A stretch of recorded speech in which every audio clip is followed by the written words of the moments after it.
Hey folks, Coach Mike here. Today I'm going to share with you my experience of going through the 12-hour walk. This is in T-minus 37 hours from right now. It will be on January the 6th, 2024. I want to share with you a little bit about the 12-hour walk and my preparation, have some clips on the walk itself, and then finish up with summarizing how it went. Let's get to it.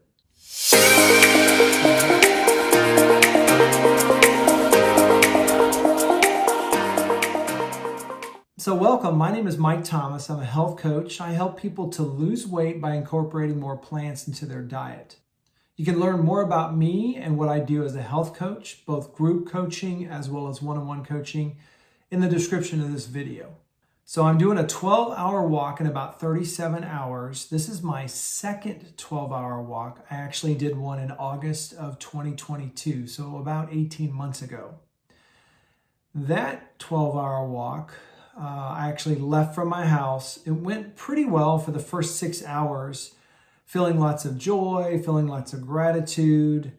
And then when I turned around at about 20 miles, I ended up walking about 40 miles that day.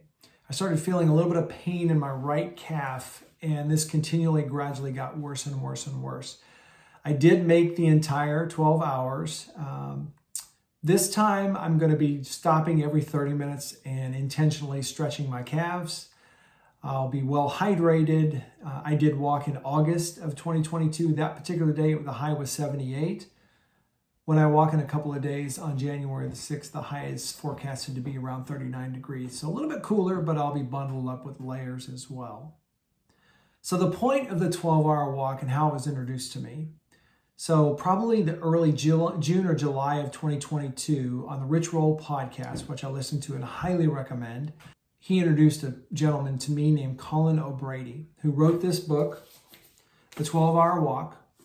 I read the book and was inspired to give it a shot. The book is about limiting beliefs, and it's about how we allow ourselves or prevent ourselves from moving forward and making progress on our goals, on our aspirations, on the things that challenge us or the things that we want in our life, because how we talk to ourselves and what we sell and how we tell ourselves that we don't or we can't or we don't have, and all the excuses that we use. Ironically, when I started the 12-hour walk a year and a half ago, I didn't have any limiting beliefs. I could walk an hour or two. I didn't have any pain. It wasn't a problem. And sure enough, I was definitely feeling it and feeling some of the, thinking about and feeling some of those limited beliefs during my walk. So the one upcoming, I'm excited. I'm a little bit nervous about it, but I'm confident that I'm going to get it done. This walk also is not about how many steps you can take or how many miles you can walk. It's really a walk with you and nature by yourself. There's no podcast I'm going to be listening to. I'll have my phone with me just for emergency purposes only. I won't be using my phone, although I will record some of this on my phone. But you don't listen to music. It's just you and nature by yourself. I've never done anything like this before until I did it a year and a half ago, and it was such a positive experience. I'm looking forward to doing this upcoming in about 37 hours. I went out to breakfast with a buddy of mine right after my last walk, and I told him at 6 hours when I turned around and started coming back home, I started feeling this pain in my calf. And his comment was, well, it sounds like to me, Mike, the 6-hour walk is probably a little bit better for you. Since that time, I actually have done a number of 6-hour walks. Most of those have gone just fine. I did have one. If you see me on Facebook, you can see how I had a huge storm that all of a sudden came in, wasn't even predicted to start, came in and basically interrupted my walk from a few months ago. But for the most part, I've had some pretty awesome 6-hour walks.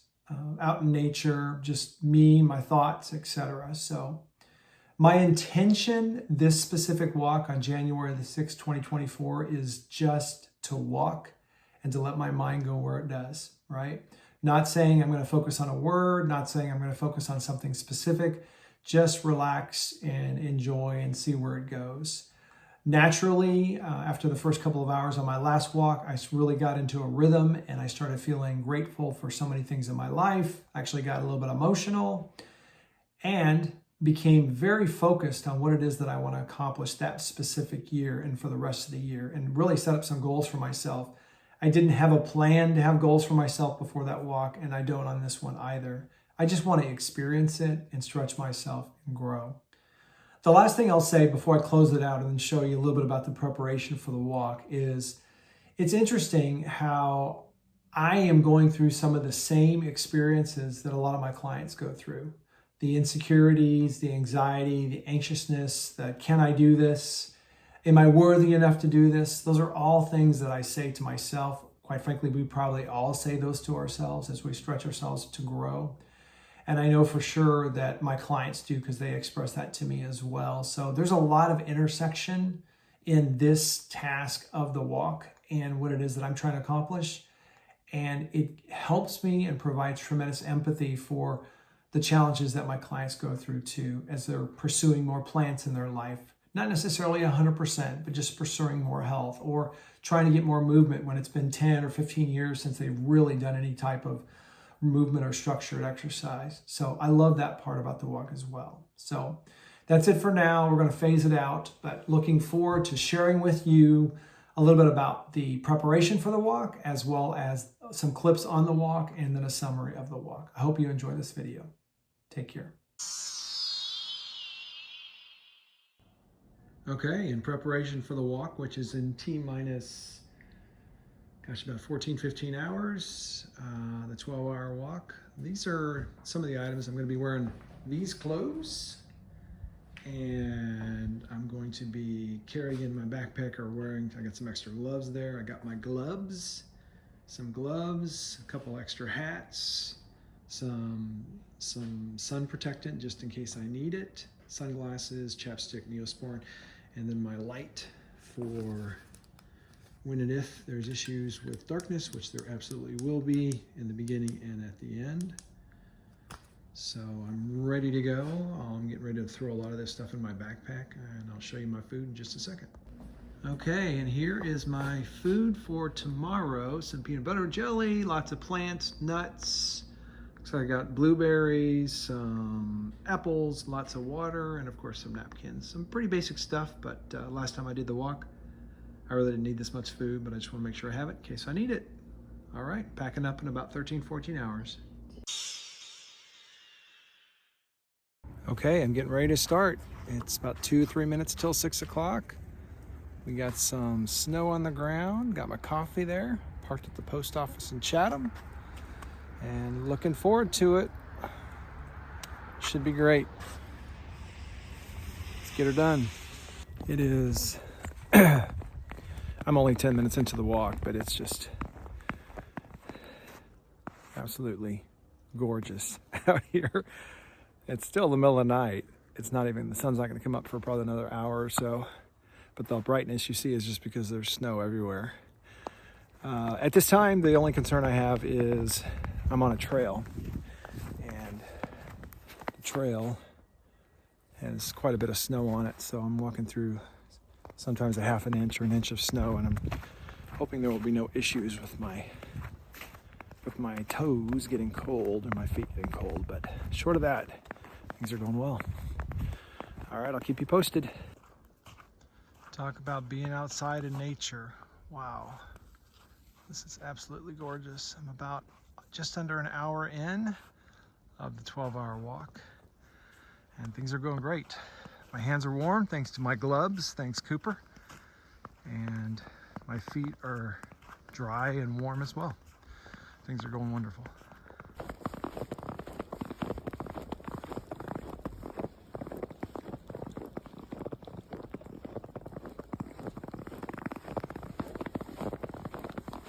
So I am 2 hours in.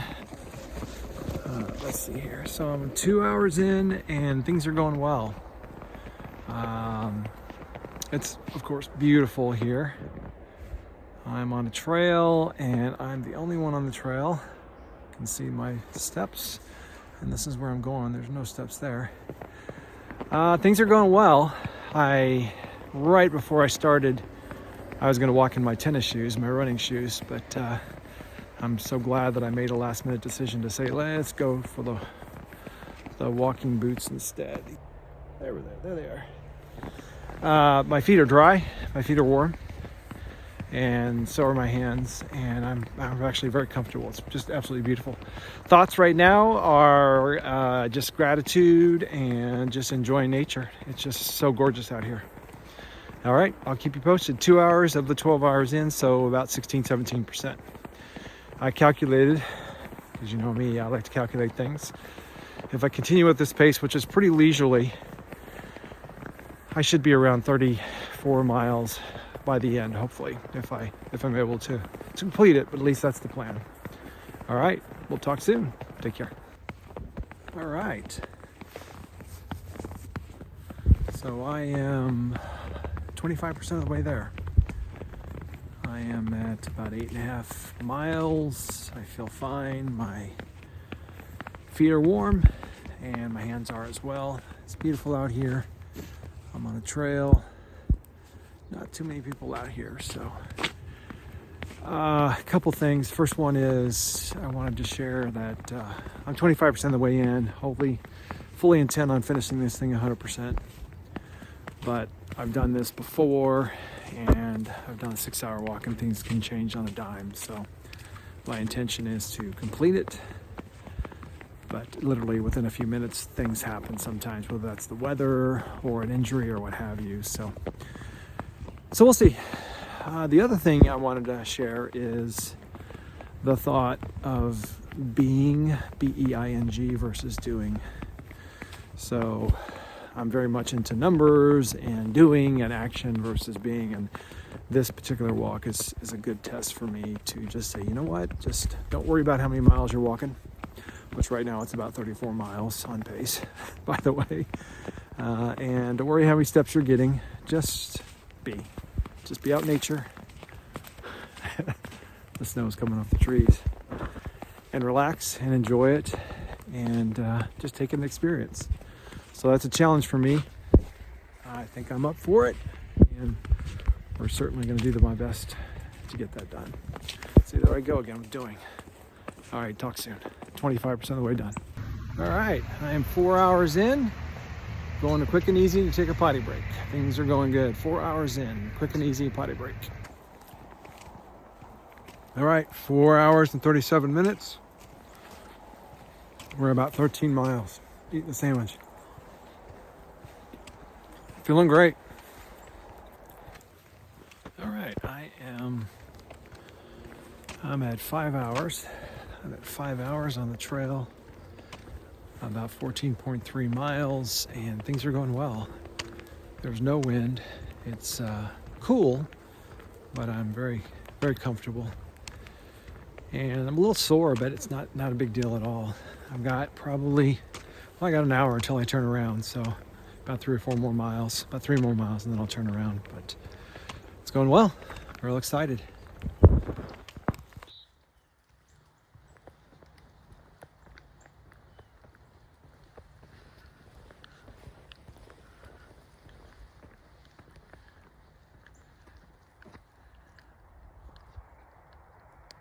All right, it is 6 hours in, so I am halfway there.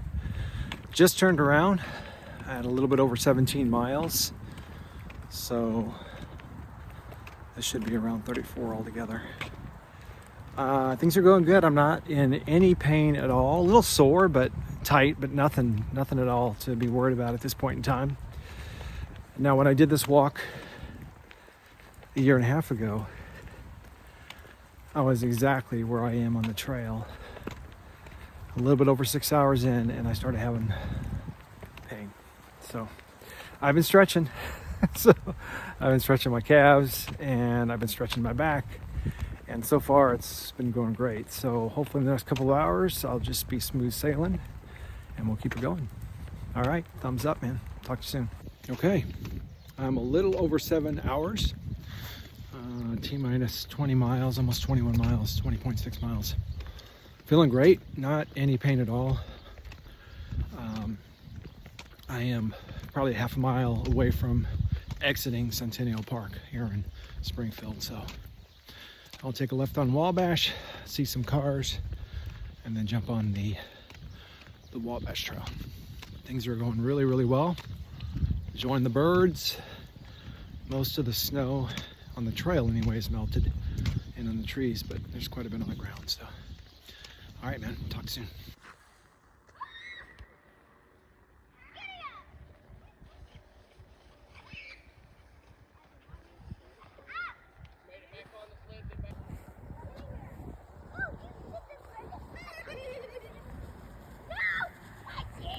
Okay, we're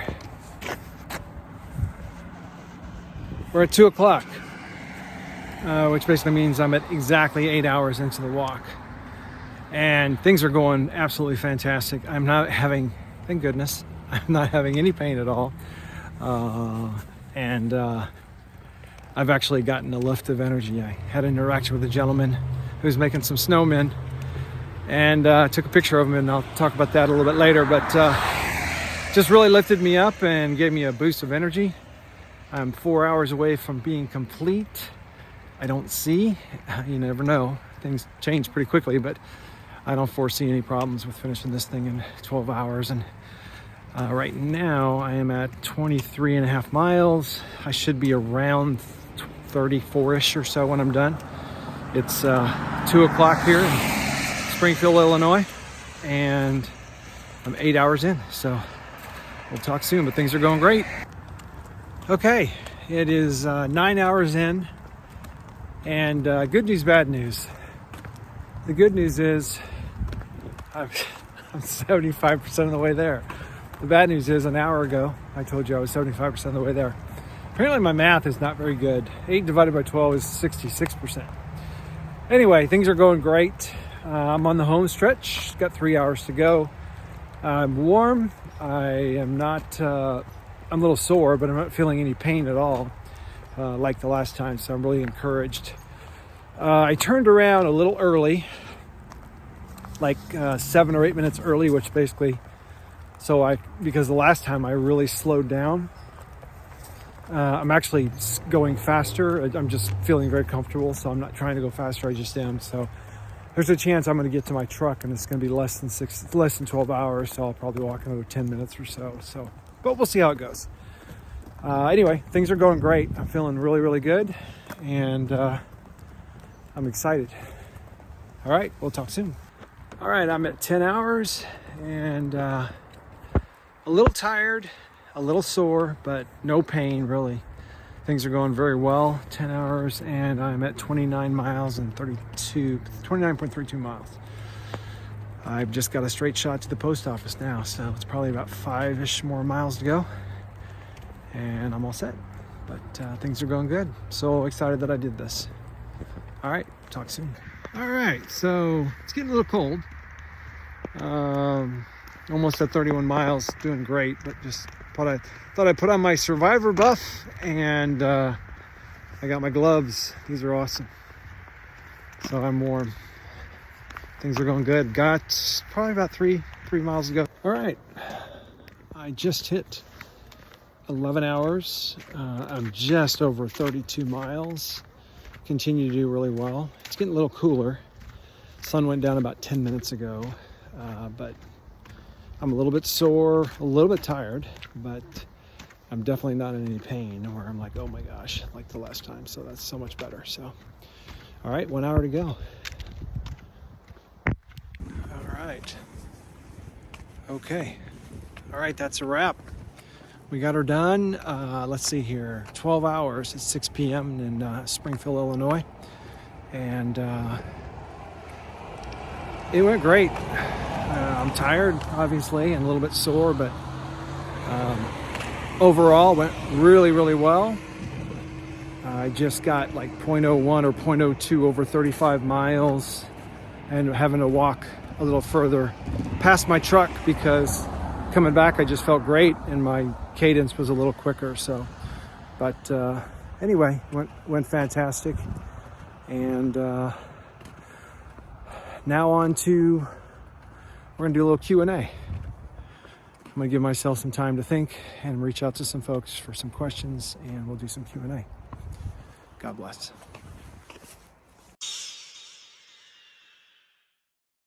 Okay, it's January the 10th, and it's given me some time to be thinking about the walk And I've reached out to a number of folks, friends, family, and clients, past and present, and asked for some specific questions that I could answer about the walk. So this next several minutes is really just me going through some of those questions and answering those questions to give you, the viewer, an opportunity to learn more about the walk itself, get to know me a little bit better possibly, and my own mindset.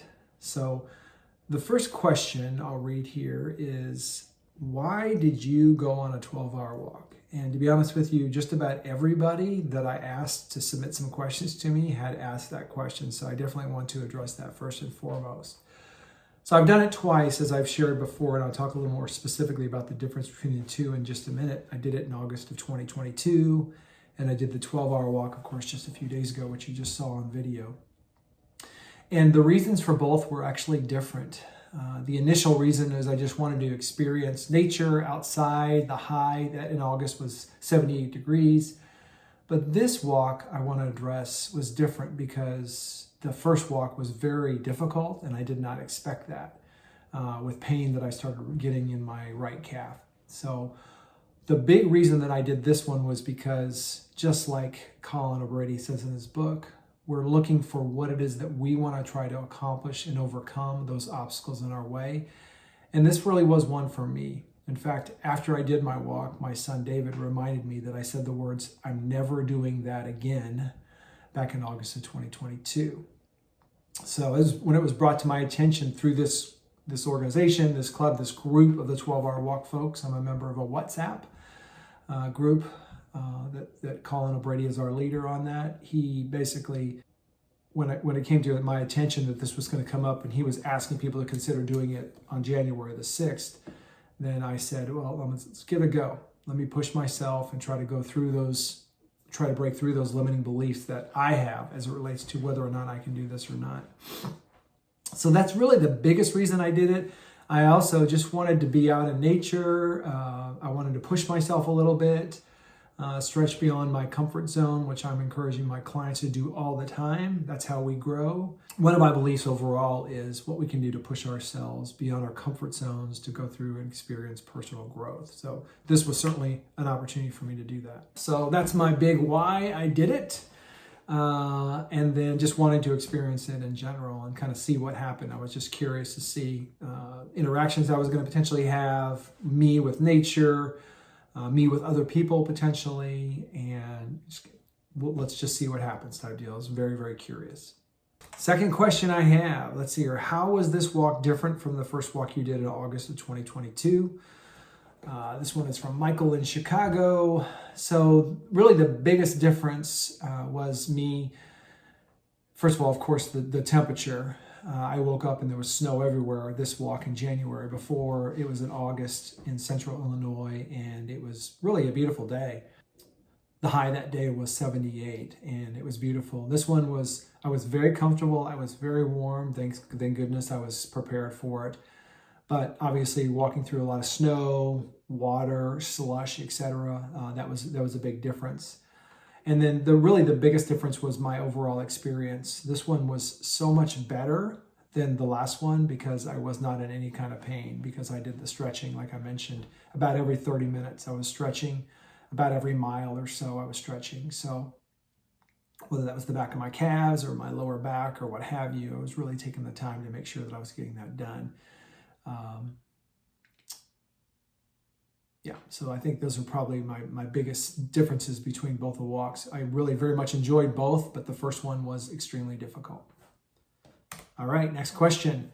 Why did you choose January to walk? So this one's from Bev in Illinois. And really the biggest reason why I chose it was because Colin O'Brady, our fearless leader, basically said, hey guys, why don't we set this date as a date we can shoot for? And these people are doing this walk throughout the entire world. It's amazing. The What's It At people in Australia are doing the walk. People in New Zealand are doing the walk. So in different areas of the world, it's different seasons. So in North America right now, of course, it's winter in January. So it's interesting to see the contrast for there. But basically Colin said, hey, let's shoot for January 6th as the day that we can do the walk, which is a Saturday, which is why I chose that date. Now, apparently, and I did not know this, I was out of communication with the group, but apparently there was a walk in 2023. I don't even know when it was, but since I didn't know about it, I actually didn't do it, and probably wasn't at the mindset that I wanted to do it anyway, quite frankly. So, but no worries. But that's why I chose January to do this walk. All right. What do you do for 12 hours to help prevent from being bored? A number of people actually asked me this question before I did it and after I did it. So I wanted to definitely give a shout out to Sarah in Wisconsin for asking this question. And I don't know if it's me, but I was definitely not bored, right? I think most of my clients, myself included, a lot of people that I know, we live very busy, chaotic, stressful lives, right? And if you could take the time, and let's call it 14 hours, this is a 12-hour walk, but just to relax, to prepare for the walk, and to go on the walk and not worry about anything, but just walking and enjoying nature. Wow, what a nice reprieve from the chaos that we have. So I didn't get 45 minutes into the walk and say, gee, I wonder what I'm going to be thinking about. I actually just let my mind go where it went, didn't worry about it, and I honestly was not walked. I was noticing nature, I was paying attention to how I was feeling, I was making sure that I was stretching, etc. So a very enjoyable experience, was not bored at all. It wasn't like I was sitting in a chair in my room by myself. I was interacting and just taking in and just being present during the walk itself. Okay. Next question, did you get any muscle cramps? Susan down in Southern Illinois. I did not on this walk. Like I shared before, the one in August of 2022, I got I don't know if it was a tear or a strain or a pull or something, but I was really struggling with muscle cramps or pain in my right calf in the one in August of 2022. But this one, a little soreness in my hips, probably in my legs a little bit, maybe in my shoulders, but not really pain per se. And I think the stretching was a big piece of the reason why that happened. So fortunately, and I definitely am going to be doing another walk. I probably do about, at least at this point in time, I'm thinking I'm going to do about one a year. Okay. Practically speaking, how do you plan your route? What tips could you give me in planning my own? So planning your own walk and route. This is from Miles here in the Midwest. So practically speaking, I would definitely recommend getting this book, The 12-Hour Walk. There's so much information about the walk, the mindset for the walk, and then the book is really about limiting beliefs and investing in yourself to overcoming some of those limiting beliefs, right? So there's so many helpful tips and tricks in that book. I would highly recommend that. The other piece is just figure out where you want to go and just walk, making sure, of course, that it's safe and you've got connection, etc. if you run into an emergency. But it's really that simple. I mean, I brought food with me, I brought water with me, my particular path. I didn't necessarily need to do that because I got stopped at a gas station, which I did to use the restroom at one point in time, you saw. You just walk for 12 hours. And you want to make sure that, of course, you're protecting yourself against the elements. If it's January, of course, you want to bundle up and stuff. So that was really the big piece. It's just, this is the route I want to take. Make sure you know the route is safe and that it's available. Ironically, as you can see, there's some pictures towards the montage at the end here. Part of my route was actually blocked off, but I still walked on it. I found out later that they're doing construction in that area, and nobody was out there. It was pretty much just me in this probably two mile span, which is basically a huge field. So it was safe and it was fine, but just make sure your route is accessible and it's safe, and just go with a backpack and you're ready to go. So can we walk with another person, or does it have to be solo? So this is from Christina in Florida, who's my daughter. And you can do whatever you want to do, but this specific walk, as it relates to the 12 hours in nature, is really by yourself, right? You and nature. That doesn't mean if somebody says hi to you on the trail, you can't say hi back. Or I remember the last time my son asked me, well, when you go to Quick and Easy, what if somebody says hi to you and asks you how your day's going? Are you going to talk to them? And of course, hello, how you doing? But primarily, 99% of the time, you are by yourself. It's just you and nature and your thoughts.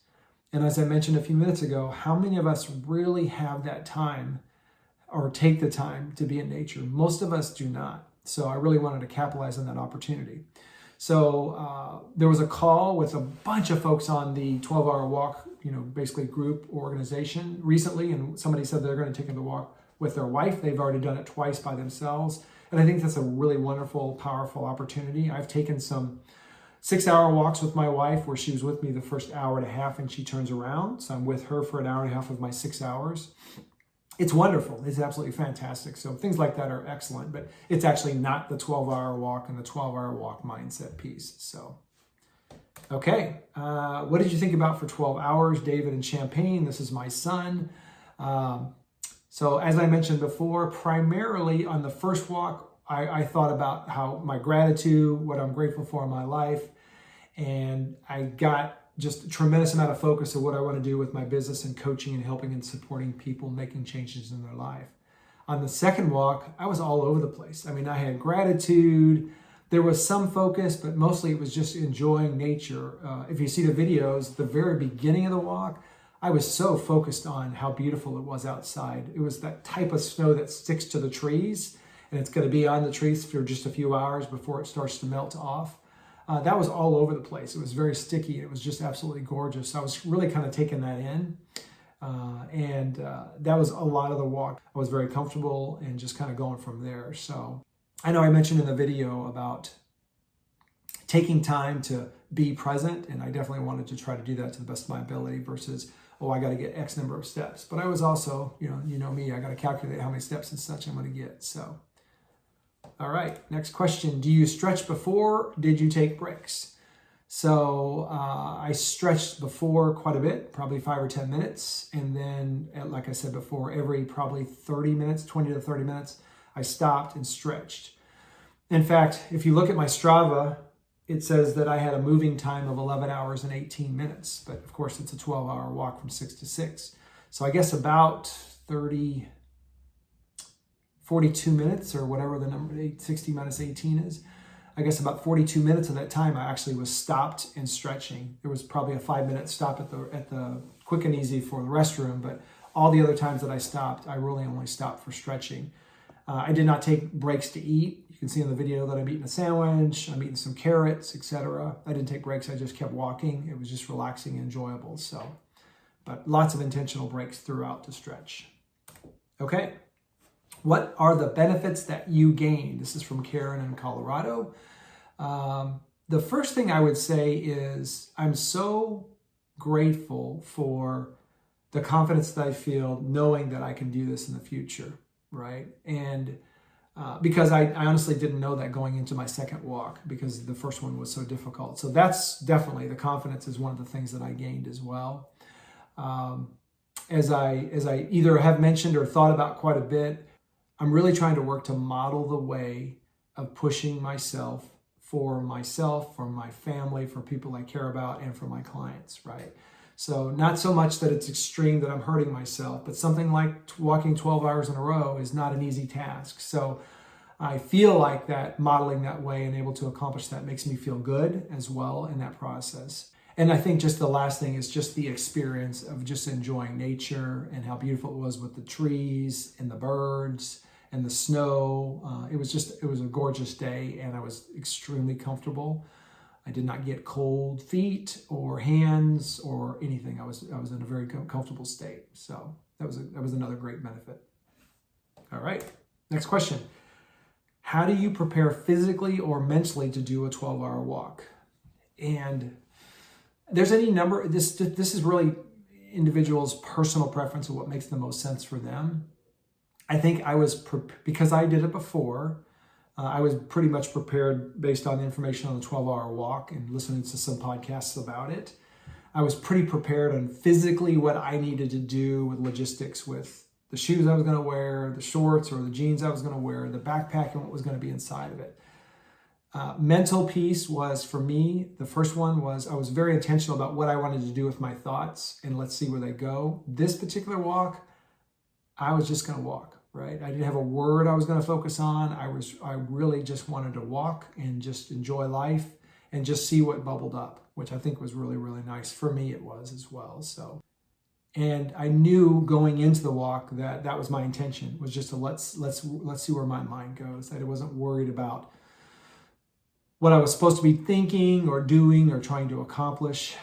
I did my best to try to avoid focusing so much on how many miles I was going to walk or how many steps I was going to get. And I think I did okay with that because I'm very outcomes driven, and I think I did okay with trying to balance that process. Okay. Do you have an emergency contact standing by in case you need to get picked up? This was from my lovely wife, Grace. Grace Ann here in Illinois, and she was my emergency contact, so that's why she wanted to ask the question. And I would highly recommend that. Colin says, put your phone on airplane mode. I put mine on do not disturb. So I was still every once in a while getting texts, but it was on do not disturb. Long story, but bottom line is the only time I really looked at my phone was to record myself on each hour or some pictures or what have you, just to document the actual walk itself. So, but I recommend anybody that's interested in doing a walk like this to make sure that you do have contact. The first time my contact person was my son, David, because my wife was out of town. And the second time I did it here in January, my wife, Grace Ann, was readily available if I needed her at all. So, and I was giving her my updates that you saw on this video. Every once in a while, I would send her a little clip for about 45 seconds to make sure that she knew that I was doing just fine. So, all right. What were some of your most important accessories that you are glad that you had on the walk? And this is Steve from North America. So, as I think I mentioned on the video, it's been a few days, but game changer for me was changing into my walking or hiking boots. And that may seem obvious for some people, but I don't really wear those that much. And I'm so comfortable in my running shoes. I have a pair of running shoes that I run in, and then I have a pair of running shoes that I walk around in because those are my old running shoes. So I was getting ready to go in my running shoes, and when I saw outside all the snow, I thought, and I wasn't sure, but I said, maybe I should switch to the hiking boots. I wasn't sure how that was going to affect my ankles or my feet. I haven't really walked a long distance in those, but it turned out to be a game changer. My feet were pretty much very warm the whole time. The top of the right foot of my hiking boot did split a little bit because the way I was stretching. So water did get in there about hour 4. I don't know if I've mentioned that or not, but it turned out to be not a big deal at all, fortunately. With 8 hours to go, when you recognize you got a little bit of water in your shoe, there may be a little bit of a concern, but it actually turned out just fine. So the other accessory that I wanted to share with you was the gloves that I've made reference to. So these are gloves, and it just so happens I'm not advertising for it, but I do want to share how wonderful they are. And that is, this is actually a company that was created by a friend of ours, my wife and I's kid. His name is Cooper. So I'll have information about the gloves themselves in the description of this video. I don't get any money for this at all, but these have been a game changer for me because these are really great. He's a runner in college, and these are great to run in the winter, right? So they don't have a thumb or anything. It's just all encompassing, and it's very comfortable with fleece on the inside. And my hands are warm when I wear those, when I run outside. Actually, if I'm running and it's over 30 degrees, I can't wear those because they're too hot. So I brought them with me because the temperature was over 30 degrees. I didn't think I was going to need them. But as it turns out, because I wasn't running, I had to take my other gloves off and put these on after about an hour, I think. And my hands warmed up right away. So I was extremely comfortable. So those two accessories, the hiking boots were huge. Of course, the backpack and the food, etc. And of course, the gloves themselves. So, all right. Last question. What alternatives can people do if they don't have time for an extensive walk? This is from Helen in Boston. So I think that's a great point. A lot of us don't really necessarily have the luxury to spend, it's pretty much a whole day, because you sleep for about 8 hours plus your 12 hours, and then you'll leave you 4 hours left, and you got to prepare and such. So this is such a great question. As I mentioned before, a buddy of mine, after I did the 12-hour walk before, said, oh, it looks like because of the pain you're experiencing, Mike, it looks like probably a 6-hour walk would probably be a little more ideal for you. So I have done some 6 and some 3-hour walks. I think I did one 3-hour walk a few months ago.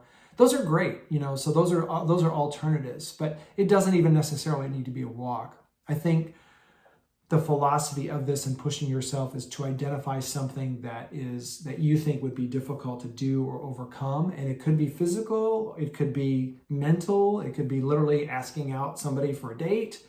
It's just some area, embracing that discomfort and going through with it and taking action, right? So So it could be any number of things. It could be a shorter walk, or physically, it could be something physical or something else as well. But where are those things in your life? Like he says, what's your Mount Everest in this book, which is so powerful?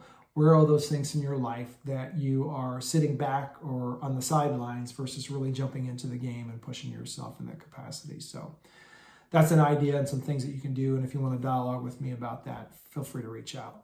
So that's pretty much the video. I'm going to leave you with the last little bit here, which is just a montage of some of the pictures and such that I took throughout the walk.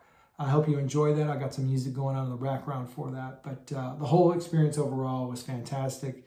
If you want to reach out to me to ask me more about the walk, any recommendations I have, suggestions, etc., please don't hesitate to do that. This has been such a joy to go through this process and document it. I've learned a lot in the process, and I continue to learn. And again, just very grateful for Colin O'Brady for establishing this and giving a vehicle for us to support each other in the capacity of making some change. Enjoy the montage. God bless.